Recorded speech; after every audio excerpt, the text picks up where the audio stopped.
Let's look at how to defibrillate and shock a patient in the cardiac arrest algorithm. So if you find your patient down and you check for a pulse and there's no pulse, you need to call your rapid response team, start CPR, bag, mask, ventilate, and support with their oxygen, and then get the cardiac monitor on them as quickly as possible so we can shock. Remember, we have to identify what rhythm it is with no pulse before we provide any type of shock. So, patient is found down, no pulse, started CPR, called my team arrives, I establish the roles, and while compressions are occurring, and the person is going to put the AED pads on so we can identify the rhythm. AED pads are on, so let's turn on a defibrillator.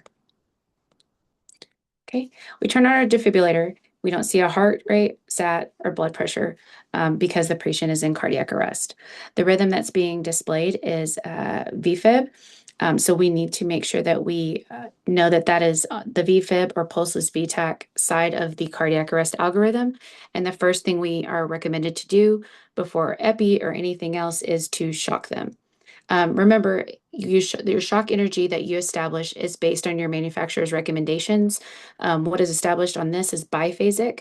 So using the highest recommended initial dose is what it should be, and that is listed on your algorithms as well. So pads are on, compressions are occurring, and we are going to shock as quickly as possible. So now that it's on, I'm going to hit my energy select and ensure that it is within the range, and it is 200 joules. Okay, so now I'm ready to go ahead and charge and administer the shock.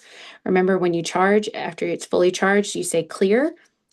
You make sure to look and that your team is not touching the bed or the patient. And once it is clear, then you administer the shock. So I'm going to charge. I'm going to state clear, visually assess, and now administer the shock. Once we administer the shock, the first thing you do is pulse check, feel if there is a pulse, and also look at your rhythm to see if there has been a change.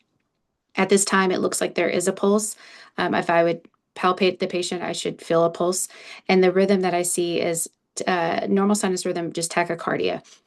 So for here, we would now transition to our post-cardiac care algorithm and go through the steps as indicated.